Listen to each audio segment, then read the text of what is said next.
Over the years, I've heard from video newbies that they absolutely hate the prospect of editing videos. So much so that they simply avoid the process completely and opt for an easy, no-brainer way to create content for their websites, social media platforms, and even for YouTube. And that's by live streaming. The great thing about live streaming is that your audience is able to interact with you. The downside is that when you say something really important, they're not going to be able to pause or replay that portion that they just missed or maybe wanted to hear again. In a nutshell, editing your videos helps you create focused narratives by pacing your story as well as clarifying what you're saying to your audience. This brings me to why I created today's video on editing for beginners. Look, I get it.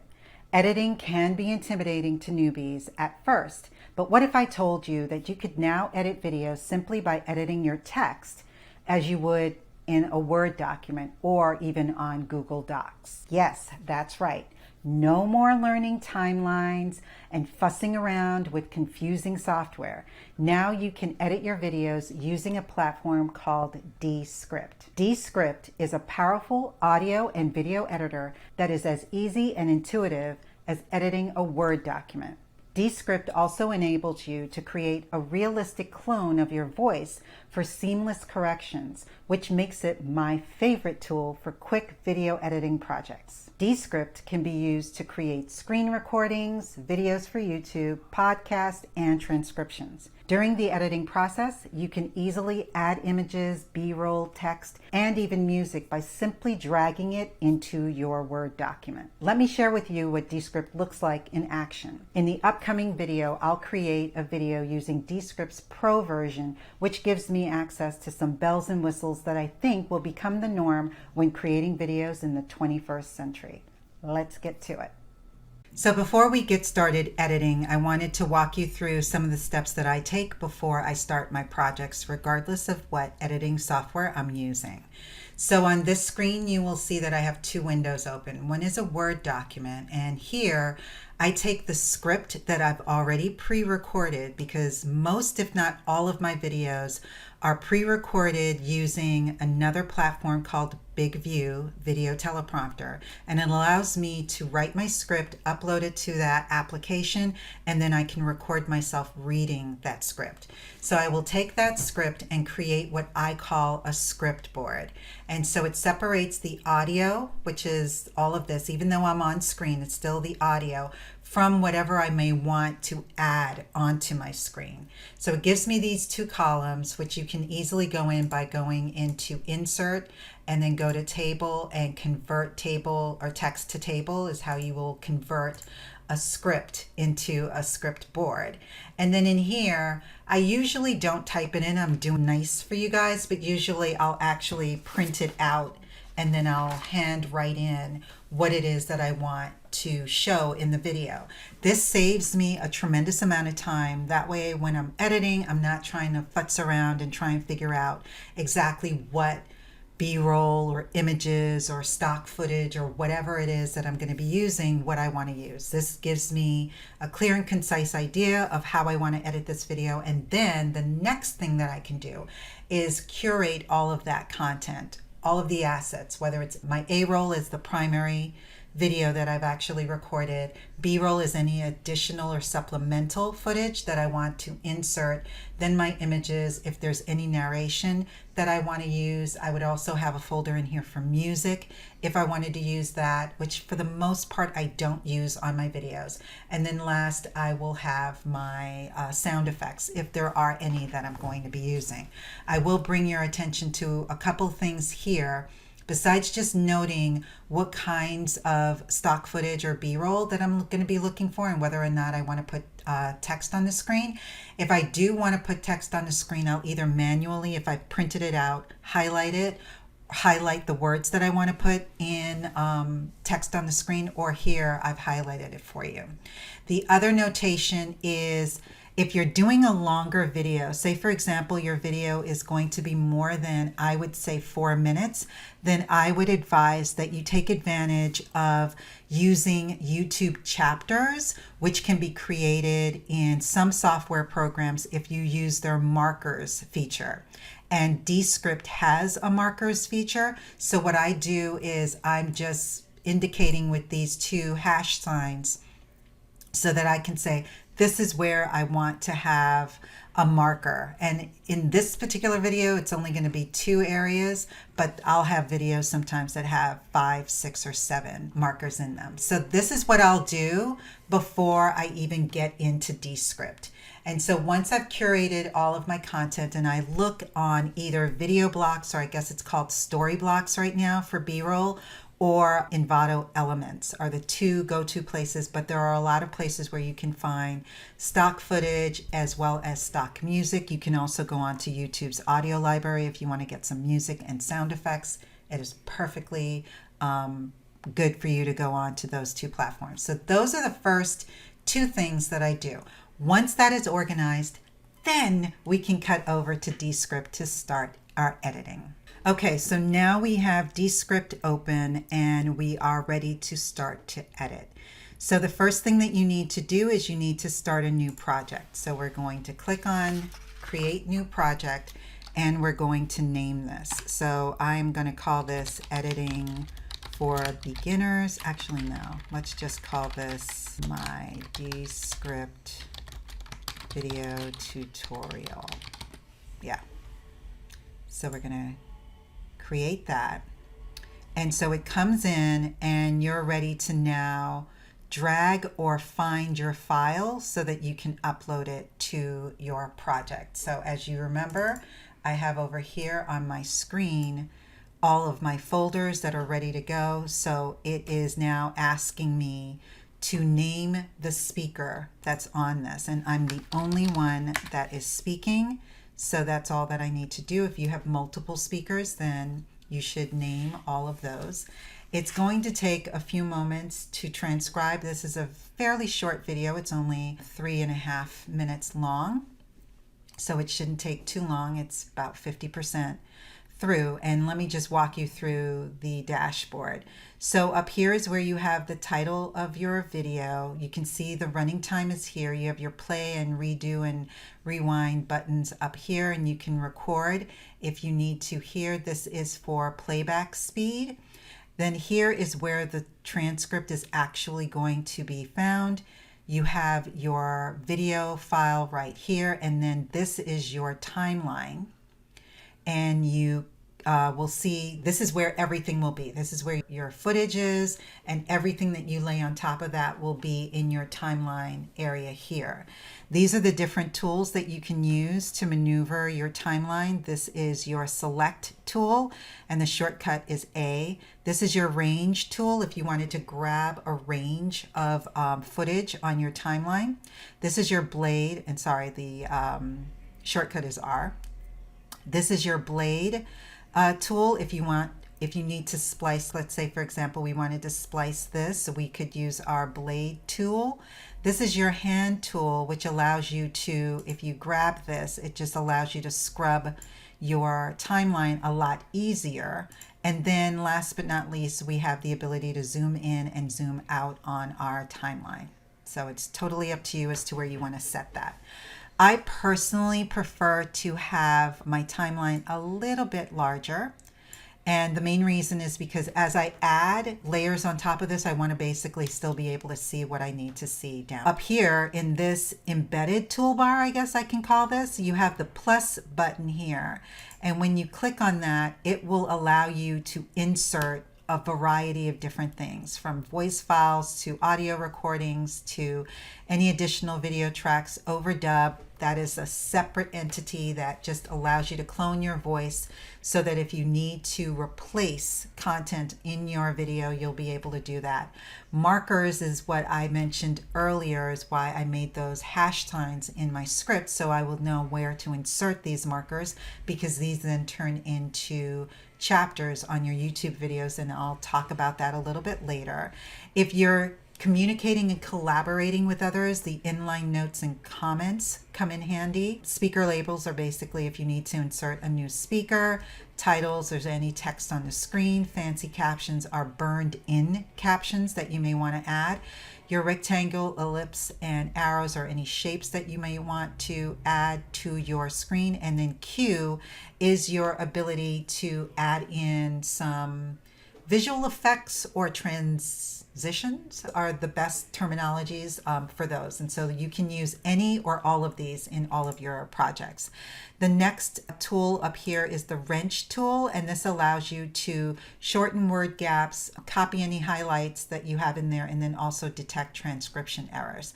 So I will get into that in a second. What I do once the video has been uploaded and it has been transcribed is I play the video in its entirety so that I can find all of the mistakes. So mistakes would be anything where you flubbed a line, you started to say something, and then you're like, oops, I made a mistake, let me start all over again. If there are any unnecessary lengthy pauses, if there are any repeated or repetitive words that you use, like I use so a lot, and sometimes it may be a bit too much. So I may want to remove words like that. So any sort of corrections that you may need to make, grammatical or otherwise, you will want to do that first. So I always do a run. If you hear, over the years, I've heard from video.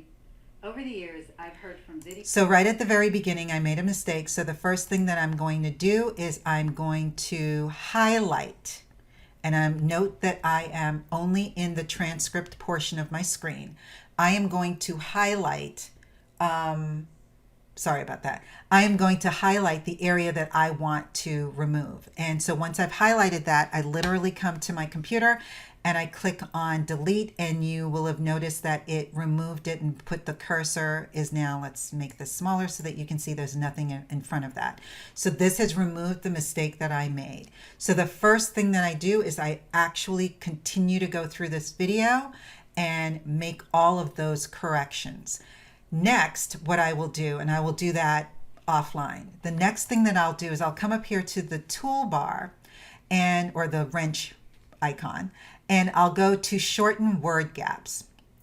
And you can set this to whatever length it is that you want. I like mine to no longer be no longer than a second. Some people may want it to be really shorter than that. So it will show you in your transcript all of the different areas where you have longer than 1 second gap in between words. So if you really want to make sure that this is truncated, you can select that, or you can make the time even shorter. So if I wanted, let me see if this is gonna, so it added quite a bit more. So if this is what you want to do, you want to make sure that they're no longer than less than a second. Then you can then select them and apply all, and it will remove all of those gaps for you. So now you know that's been done. Okay, so next up, we are going to check for detecting any transcription errors. This explains to you what that means, and Descript will underline words that are likely to be transcription errors so that you can quickly review and correct them. This feature is free for all plans while in beta. So currently it's still in beta. So once we are now ready to check for our transcription errors, as you can see, you'll see some green lines underneath these words. If it's not a lot of words, you can probably just manually come here and read it, listen to it. So this says opt, it's not after. But the easiest way to deal with this is if you click it and then you go here to Start Correction Wizard. Completely and opt for an easy.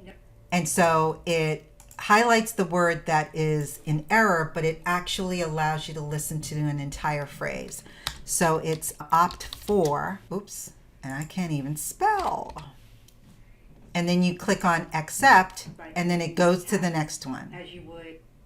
So I believe this was. By editing your text, as you would. Oh, it's no plural sign, text. On Google Doc, yes. I'm going to leave it as S because technically I think I said Google Doc, but it should be Google Docs. Descript is a okay, so here is going to be a lot of, there's going to be a period, and then we're going to put Descript because we're starting a new sentence. a Word doc. Descript also enables a Word doc. Now this actually says document, and then this is actually Descript.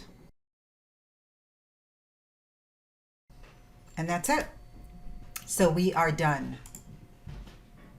And as you can see, everything was removed from the timeline as well. I know it's probably hard to look at what I'm doing in the script and then also observe it in the timeline. But everywhere that I made, either if I deleted something, it removed it from the timeline. But if I corrected it, it corrected it on the timeline as well. So that is the first thing that you want to do. So listen to your script as you are going through the video to make sure that you're doing all of your corrections, whether that be that you repeated words, you flubbed a line, you like whatever it is that you did, make sure that you do that first. So the next thing that I want to do is I'm going to bring my cursor back here to the very beginning of this, and I'm going to scrub so that you can see what the timeline looks like. So let's try to make this as small as possible. All right. So what I'm going to do next is I'm going to select this particular sequence, and I'm going to, you can see that there is a highlight, it's fuchsia in color, that's around this particular image. What I want to do is, this actually has too much headroom and there's a lot of space over here, so that if I needed to put text, I wanted to be able to do that. But for this particular opening sequence, since this is the first time people are going to see me on the video, I actually want this to be a bit more close up. So I am taking this, I'm clicking on one of the little circles, and I'm actually zooming in on myself. And if I need to position it a little bit more over, I can do that. But I like where that is at the moment. And what I'm going to do here is I'm actually going to bring in an overlay, which is going to have my YouTube channel on it. So I'm looking over here for my B-roll, and I'm going to my overlay, and I'm going to drag it here because I want it to appear as I start to speak. And as you start to add things to your timeline, this is when you're going to see that you may need to switch some things around. So let's make this a little bit higher. So from here, even though I was able and if you can't figure out where to put the cursor here, you can always come up to the script and move the cursor there. So from here, what I want to do is I want to know exactly when is it going to fade out, because over the years, I've heard from video newbies that they absolutely hate the prospect of editing videos. Okay, so this is the second sequence. So at this point, then we'll reach over to my script board. Remember, let me show it to you really quickly. Remember, this is my script board. So I said I wanted to put the YouTube overlay. And then at the point where I'm speaking now, I wanted to put in B-roll. And these were the 3 B-roll clips that I wanted, as well as I wanted to add some text. Let's go over to our B-roll and find, the first one was called stress. So I am going to move that there. Doesn't have to be perfectly situated. I can always move it. And as you see, every time you bring something into your script, it adds it onto its own timeline. And again, what I do is I'll reduce this because you do need to come to the timeline in order to adjust the length of whatever it is that you're putting in here. In this instance, let's just play and see what happens. So that they simply avoid the process completely and opt for an easy, no-brainer way to create content for their websites.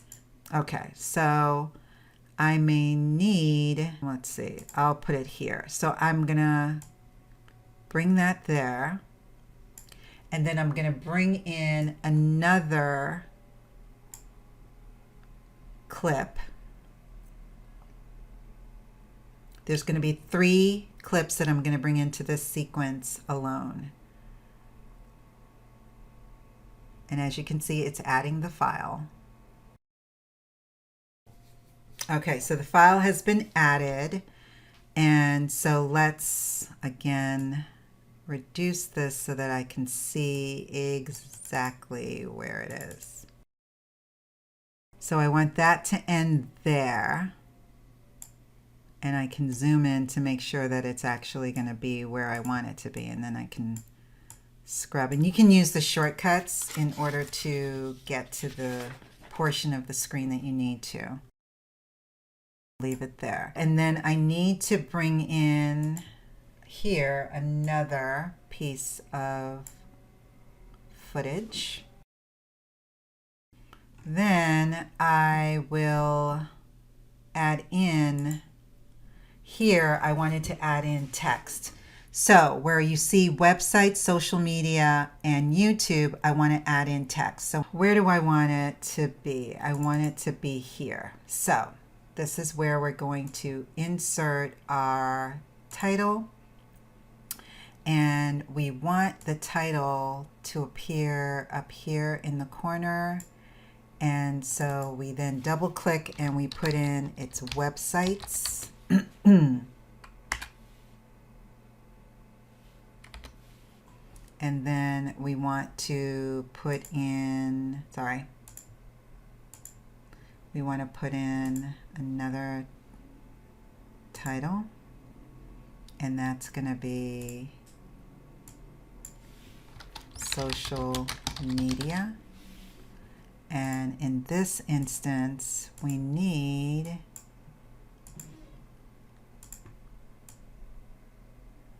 and I'm going to show you what I'm going to do to make sure that this is all lined up. But let me just bring in all of the other tools that I need to bring in. And this one is YouTube. All right. And so this we're going to bring in there. Now, I'm going to, I need this to work with me. So I want, this is the first one is social media. Oops, sorry, it's not the first one.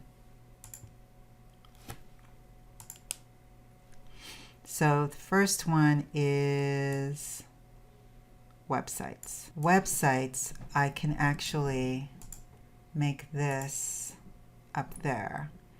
And this needs to be last as long as till YouTube. Okay, so websites, social media platforms, and even for YouTube. Okay, so this is where all of them will end, including the video. And so this one needs to last that long as well. And then that way, once I get the video here, we can move this there. And then even for YouTube. Okay, and so let's, again, we can make this one on top, and we can put this one there. Yeah, that's fine. So when you play this from here, no-brainer way to create content for their websites, social media platforms, and even for YouTube. So that's perfect. So I will continue to go through the video and put in all of my images, my logos. I will adjust my screen to make sure that if I want to go and zoom in or reposition myself, I will do all of that. And then you will see the finished product when I am done. As it stands right now, this video is completed. I have placed everything that I needed. I have more text in there. I put in some additional, I put in a shape. I've done some overlays, and then I did my end screen at the very end. Now, the only thing that is missing from this video is the video I'm doing right now. Okay, so now that we're ready to export, we're going to come up here to where it says share. And as I mentioned before, you can share this with anyone that you just want to have as a collaborator to review your content by just sharing the link or publishing it to a page. Or you can export this to YouTube, you can download it as a video, or you can export it to another preferred platform like Adobe Premiere, which I will be doing in this instance just so that I can do a little bit of color correction. But for YouTube, we just click on the YouTube icon. It then says that we have to publish this page first before we can continue to YouTube. I would retitle it at this point. I do not have my notes. That's the one thing I did not come prepared for, was the exporting part. But I usually have all of my information, my description, my keywords, and all of that in Trello, and I do not have my Trello board open at the moment. Just imagine that I've corrected the page name and I've given it a new name, but this is actually just for the page. This is not for YouTube. So I'm just going to do this, but I'm going to show you once you hit publish. This now is for YouTube. So this is where I would put in my title that is actually my bona fide title for this particular video. I would then type in or copy my description, put that in, and then copy all of my keyword tags and put that in. If this isn't already set to private, make sure that it is set to private, and then choose the appropriate category. And in this particular instance, it's how to and style. And then you click on sign in. It will then automatically open up your Google accounts page. You can then select the account that's associated with your YouTube channel. And in this particular instance, I'm actually going to do it on a test channel. I'm not going to put it on my channel. And so once that is done, you do need to hit publish again. And now your video is being uploaded onto your YouTube channel. And then you can see it does take a minute. This is actually not from today. This was 2 tests that I did yesterday. It takes a while. Sometimes when you come in, depending on when you come in, you may see that it's saying that it's pending. So if it's pending, that means it does take a moment for it to upload for you. But the main thing that I wanted you to see is that once you do get it uploaded, it brings in all of that information. And this is the most important part that I wanted to make sure that you understood, is that every time that there was a marker, I actually only put in 2 markers, but the first marker is automatically when your video starts, and then wherever else you actually manually put in your markers in Descript. And that will come in here. You want to definitely flesh out your description. You want to upload your custom thumbnail. You want to add it to a playlist. You want to then make sure that you add in all of your tags that are associated with this. Then you want to make sure that you go and you set up your end screen. If there were any cards that you needed, if you referenced another video or referenced something in your video and you want to have a card that's affiliated with that, then you want to click on here and definitely do that. And then under visibility is where you would then schedule your video. So if you don't want it to go public the second that you've uploaded it, then you can schedule it for a day in advance, a week in advance, whenever it is that you need to schedule it for. And that's it. We're done. Wasn't that amazing? Are you ready to give it a try? Take it for a test run before committing. The price for this fabulous tool starts at free for screen recording and limited editing, and then goes up to $30 a month if you want to take advantage of some of the amazing features that you saw in my tutorial. Click on the link in the description below to start creating your videos using Descript. Let me know your thoughts on Descript by leaving a comment below. If you found this video helpful, hit the like button, subscribe to my channel for videos like this one, and hit the notification bell, as well as definitely don't forget to share it if you think that there are others that might find this video useful. Until I see you in the next video, thanks as always for watching.